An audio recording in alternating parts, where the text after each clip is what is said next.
Okay, so should I start, Aidana? Yeah, Yes, please. okay. Good afternoon, everyone. Thank you for coming. What we're going to talk about today is one of the items that you need to think about and submit if you're thinking of applying to the GSC. And this is an important part of your application process, which is why we have a separate webinar on it. And that is sometimes called the statement of purpose, your letter of introduction, where you're actually introducing yourself to the admissions committee. And you're doing this, we call it a letter, but really what it is, it's in the form of an essay. And in introducing yourself, you're actually trying to put your best foot forward, and at the same time you're trying to make yourself, in a sense, stand out from all the other applicants who are actually doing the same thing. So the statement of purpose, or your introductory letter, whatever you decide to call it, is a combination of being individual, catered to who you are, your story and your background, and following a certain format, so conforming to the format that's required for this type of letter or essay. So I'm going to be talking a little bit about both and showing you an idea, let's say, of the content that you would like to include, as well as to the format that needs to be followed. Okay, so we're going to start, and I'm going to share my screen.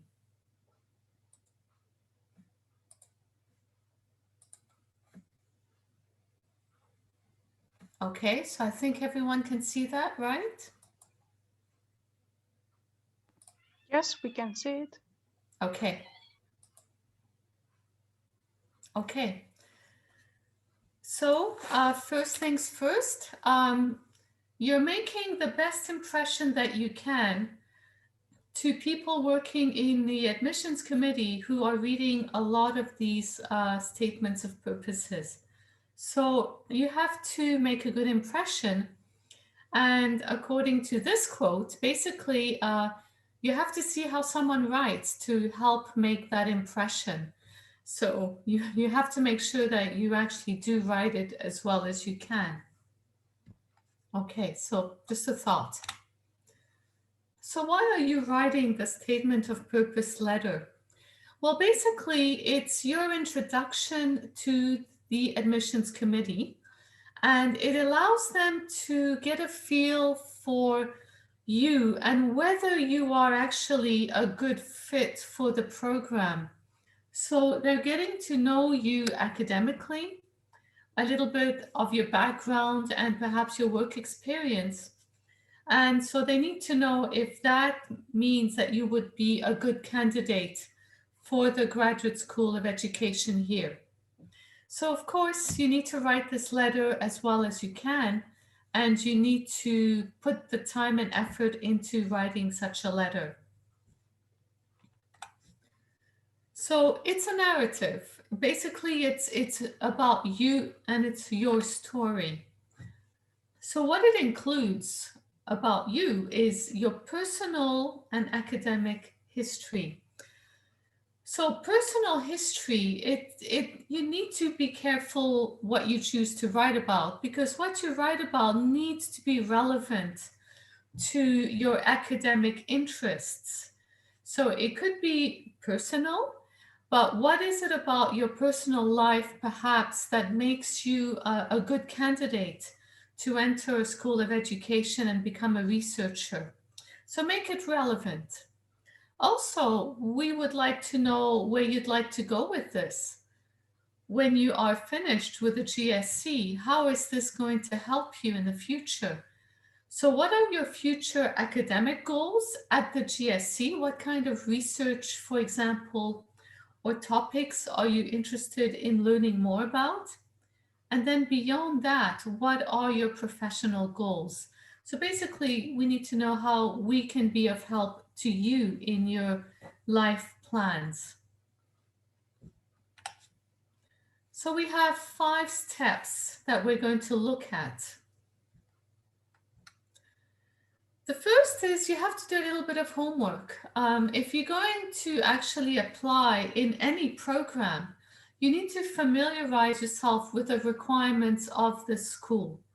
So you need to look at, for example, the program, what the program offers and what kind of streams are available in the program.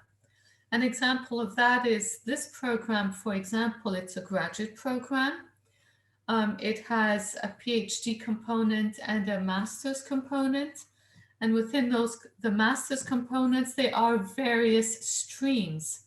There's multilingual education, for example, inclusive education, and a few other streams. So you need to look at what that particular program entails. And within each stream, what kind of courses are offered to you? It's possible that the program is not a good fit for you. So you need to make sure that it is a good fit before you go to the trouble of applying. So what courses are offered to students? What can you learn from these courses and how can they help you in your future research plans and your professional plans beyond the program?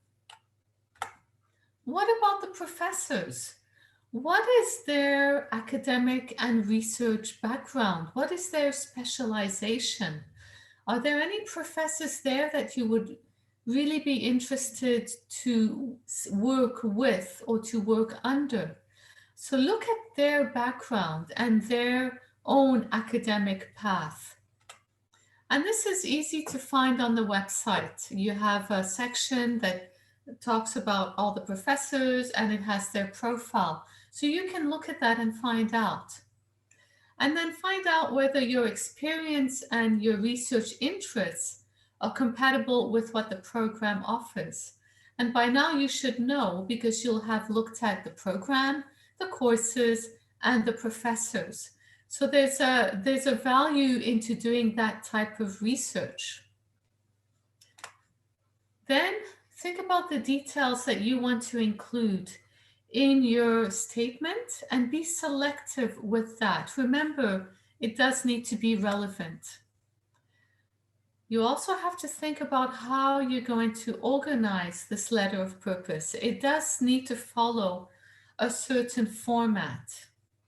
And each component in that format comprises part of your background that will be relevant to your academic or your life experience that's relevant to your academic plans or to the program in general. So like I said before, it has to be written in essay form, and there are 4 parts to this. So the first part, very logically, is the introduction and the background. So basically, you would start off with an opening statement that tells us why you are enthusiastic about, let's say, the field of education and the particular stream of education you're interested in. Like I said before, we have several streams.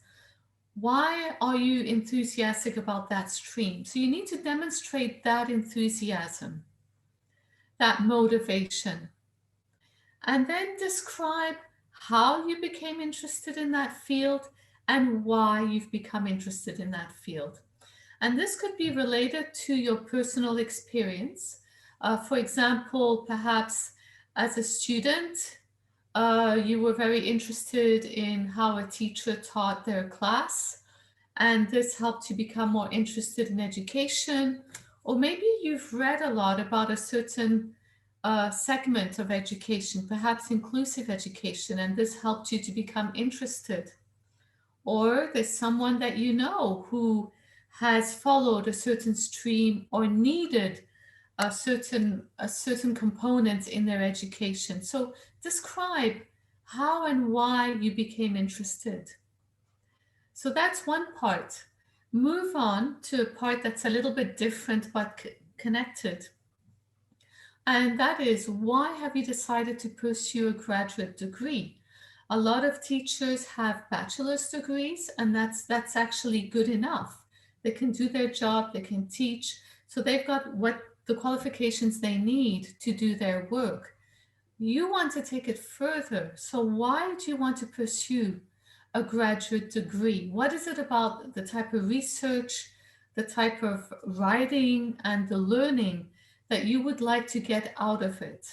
Again, that's connecting to your future academic goals and professional goals. So those three parts need to be included in your introduction and in the background part of your letter.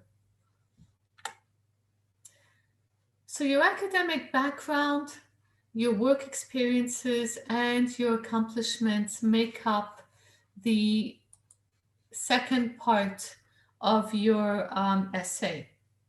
So your academic background, talk about any relevant courses or even about your bachelor's program that is relevant to what you'll be studying now. And if it's only vaguely relevant or not relevant at all, try to make a connection anyway. And so you could connect that to what you would like to be doing now. Have you embarked on any academic projects in the past or professional projects that are related to your chosen field of study? Perhaps you could summarize what those entailed, what you did for that project, and what you learned from it as well. Now, some of you have already worked or are working right now in the field of education. So that is important and relevant too. And so you need to describe that experience that you can connect to your academic or professional development and your objectives.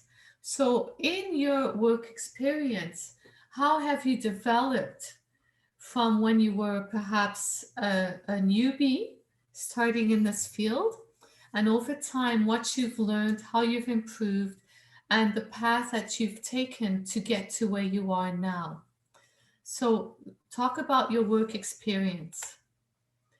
And also, what's important is any accomplishments that you have that would highlight your skills, first of all, and your motivation.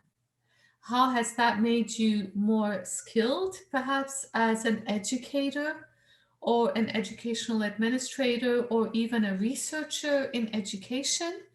And also, how do those accomplishments highlight your motivation in this field? So now, before I move on, are there any questions that anybody would like to address before continuing? Okay, so I'll move on. So why are you applying? So this is the third section. So give us some specific reason for applying to the program, firstly, and secondly, this university, because there are many universities in the country of Kazakhstan, and they're all different and have different focuses. And so why have you chosen this university? So firstly, think about what the program offers from the homework you've done before by acquainting yourself with the actual program, with the courses offered, and with the professors that are teaching these courses from a few slides back. And from them, what specific knowledge and skills do you aim to obtain? So it's more than just, I would like to do a graduate degree in education. Well, we know that, but specifically, what section of education, what part or stream of education, what would your focus be exactly? What are you interested in?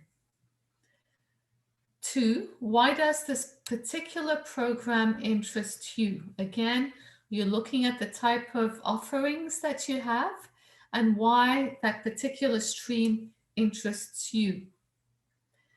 Then try to find something unique about the university that you find would be applicable to your goals.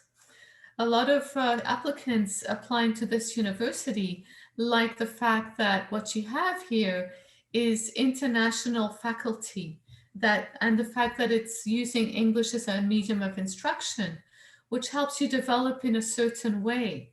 So that's one thing that's specific about this university. There might be other things. So find something specific and mention why this particular university interests you.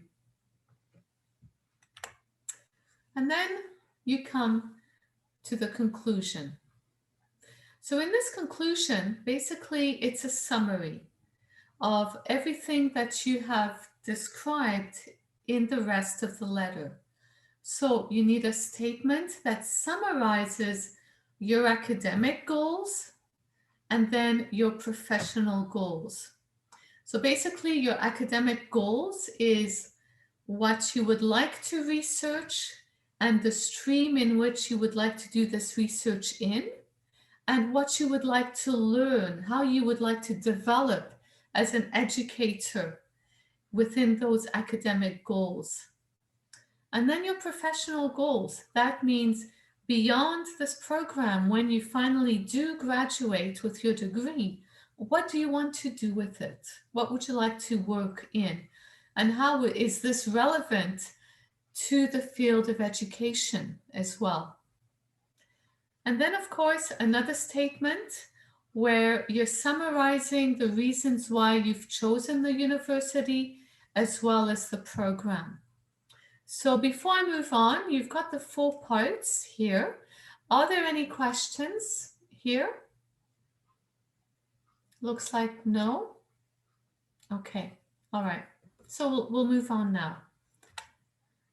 So the third step, you have to think about the format and the form to follow.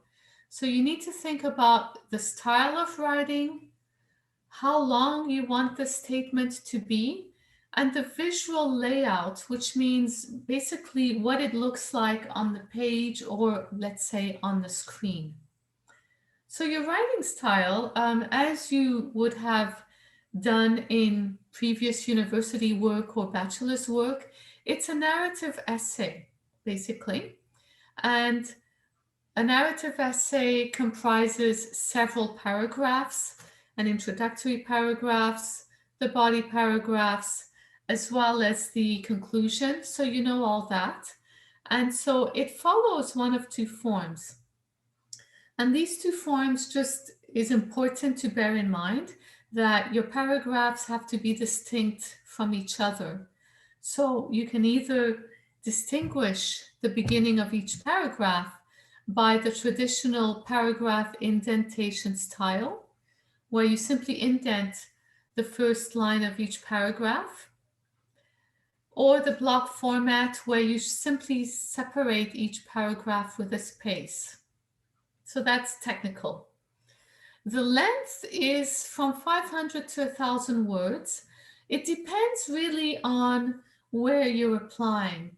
I would say for the GSC at Nazarbayev University, stay around maybe 700, 750 words, more give or take. Now, the visual layout, again, we're getting technical, but what you need is a header. And a header has to have, first of all, your name and the name of your chosen program, the Graduate School of Education. And so the nice thing about a header is that it appears on each page. So that if by chance your letter is printed up, the letters, the pages of your letter are easy to find because your name's on it in case, things get messed up on someone's desk. So you need to have that header. The font size is 12, and try not to be too fancy with the font. It needs to look businesslike and professional.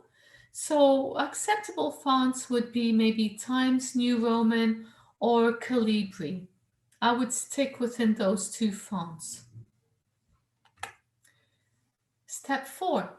So now you have to make your statement unique interesting, and relevant. So you have to bear in mind that the admissions committee will be receiving a lot of these uh, purpose statements.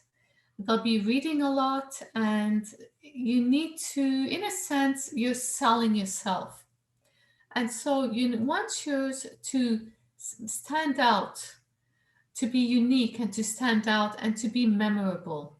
So you need to make it descriptive, interesting, but still stay within the academic lingo. So you're describing, so it's a story in a way, but you're describing how your relevant experience has helped you to develop as an educator or potential educator. So, how it's helped you grow academically and even further as a researcher, because once you come in here, you will be doing research for your dissertation or your thesis. So, make that connection between your experience and your personal professional development. That needs to be quite clear. So you do need to use academic vocabulary. Don't be too, cool. Don't use slang words. Be professional. You can be descriptive and professional at the same time. So try to use academic and higher level words. For example, if you have a word like I want, try to replace that with I am interested in, or I want, I would like to, or I wish to, or something like that. So always look at, something called a thesaurus, where you can find synonyms that would be more professional. Another thing is to avoid slang words. Contractions. We don't use contractions in academic writing. So it's not, for example, I'm not or I haven't. It's I am not. I have not. No contractions, please. And also avoid using abbreviations. Just write the full word. Okay? Any questions up to here? All right, let's move on then. So in any piece of writing, you're going to be writing multiple drafts, and each draft improves upon the other. So you'll be starting with a first or a rough draft. Now, because you're going to be working in an English environment, whether English is your first language or not, it would be useful to write your first draft in English. Even if that first draft is not well written, you're at least starting to write it in the language that it's supposed to be. And it's easier that way because if you write it, let's say, in Russian or Kazakh, and then you translate it into English, the translation between Kazakh and English, the sentence structure will be very, very messy because we don't use, for example, the same sentence structures. And it's going to be even harder then to transform that messy English into, academic readable English. So that's why I say start off by writing it in English. And how you would start before you actually start crafting your paragraphs is to create a mind map where you're brainstorming your ideas. And before you actually start brainstorming, you would first create your categories on your mind map, and your categories depending on the various parts that I showed you just now of your statement. So, you've got your introduction, you've got your academic history, your professional history, have those as subtitles, and then add ideas to all of those. And once you have a huge mind map, then you can look at all your ideas and you can decide which ones are relevant to include and which ones are irrelevant and can be removed. Having done that, you'll find it a lot easier to actually start writing your first draft because your ideas are already there. Then you'll write your first draft as a rough draft. So you've got your rough draft, it's your first draft, and it looks really rough. You wouldn't want to send it in that way. So you need to start polishing it and fixing it.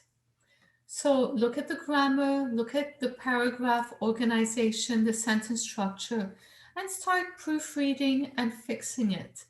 Now, this first stage, at some point, you'll be asking someone else to look at it for you. But this first stage, you should do that yourself, okay? And so you're going to make that first draft as good as you can linguistically. And as you do that, make sure that to you, your message is clear and comprehensible so that it's easy to understand. So that the person who's reading it in admissions doesn't have to scratch their head and saying, what is she talking about? Or what is he talking about? Make sure that they know right away your message, what it is, okay? Once you've done that, try to get some feedback. You can ask some of your classmates or some of your colleagues who have a handle of English to look at it, or graduate students who are doing their graduate studies in English, or go to a writing center in a school or university where they can look at it and help you to polish the draft further. And they're going to see as well whether it is clear and comprehensible, whether the writing is well written, and whether it's coherent. And they can help you to actually improve that draft. After that feedback, write a final draft. Here I have write the final draft and submit it, but don't submit it yet. Write that final draft, then put it aside for a few days. Then, a few days later, you've had a little bit of distance from it, and then you can look at it again with a fresh eye. The reason for taking a few days off is because when you are working on a project, sometimes you have errors and inconsistencies, but you're too close to it to really notice them. Whereas if you put it away for a few days and then pick it up again, suddenly all those inconsistencies come up and you notice them more, so you can fix them. So that's why I'm saying before you submit it, put it aside and give it one last look. And then you submit it. And hopefully it'll be interesting enough and unique enough, but at the same time academic and professional enough to get someone's attention there. So basically, I've just explained how to actually write a statement of purpose. And we've looked at the different parts of the letter, the different sections. We've also looked at the type of style you need to use as far as the technicalities of it, what it should look like, the font you need to use, the size, the word count. And we've also looked at what the writing should look like, the academic style, the lack of contractions, for example, no slang words. And we've moved on to the actual process of having multiple drafts before you actually submit it. So basically, if you do decide to apply, I hope this PowerPoint presentation has been useful. If you have any further questions, we can talk about it when I stop sharing. But also, you have my email up there, and feel free to shoot me an email and ask me any questions that you might have. So what I'm going to do now is I'm going to stop sharing and just see if there's any questions that anybody would like to raise, or if there's anything in the chat box there. Okay, so any questions from anybody?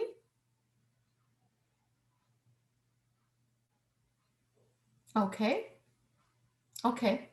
Anything in the chat box?